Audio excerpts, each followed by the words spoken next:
ಅಧ್ಯಾಯ 6 ಶ್ಲೋಕ ಸಂಖ್ಯೆ 32. ಆತ್ಮೌಪಮ್ಯೇನ ಸರ್ವತ್ರ ಸಮಂ ಪಶ್ಯತಿ ಯೋರ್ಜುನ ಸುಖಂ ವಾ ಯದಿ ವಾ ದುಃಖಂ ಸ ಯೋಗಿ ಪರಮೋ ಮತಃ. ಶ್ಲೋಕಾರ್ಥ.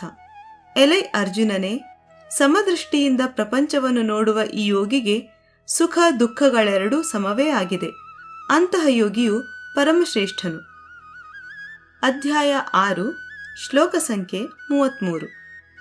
ಅರ್ಜುನ ಉವಾಚ ಯೋಯಂ ಯೋಗಸ್ತ್ವಯಾ ಪ್ರೋಕ್ತಃ ಸಾಮ್ಯೇನ ಮಧುಸೂದನ ಏತಸ್ಯಾಹಂ ನ ಪಶ್ಯಾಮಿ ಚಂಚಲತ್ವಾತ್ ಸ್ಥಿತಿಂ ಸ್ಥಿರಾಂ. ಶ್ಲೋಕಾರ್ಥ.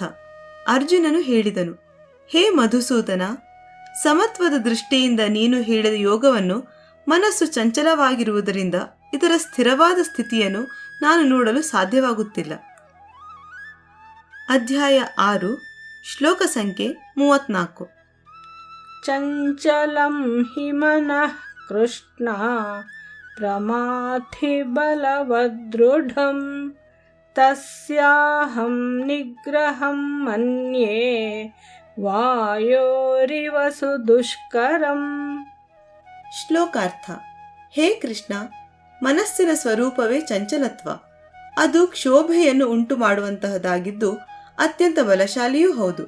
ಅದನ್ನು ನಿಗ್ರಹಿಸುವುದು ಎಂದರೆ ಗಾಳಿಯನ್ನು ಹಿಡಿಯುವಷ್ಟೇ ಕಷ್ಟವಾದುದು. ಅಧ್ಯಾಯ 6 ಶ್ಲೋಕ ಸಂಖ್ಯೆ 35.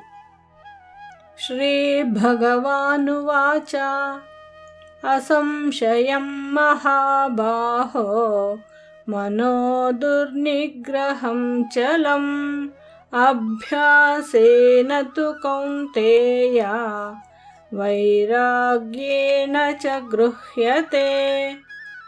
ಶ್ಲೋಕಾರ್ಥ. ಭಗವಂತನು ಹೇಳಿದನು, ಹೇ ಮಹಾಬಾಹು, ಚಂಚಲವಾದ ಮನಸ್ಸನ್ನು ನಿಗ್ರಹಿಸುವುದು ನಿಸ್ಸಂಶಯವಾಗಿಯೂ ಕಷ್ಟಕರವೇ. ಆದರೆ ಕೌಂತೇಯ, ಇದನ್ನು ಅಭ್ಯಾಸದಿಂದ ಮತ್ತು ವೈರಾಗ್ಯದಿಂದ ನಿಯಂತ್ರಿಸಬಹುದು. ಅಧ್ಯಾಯ 6 ಶ್ಲೋಕ ಸಂಖ್ಯೆ 36.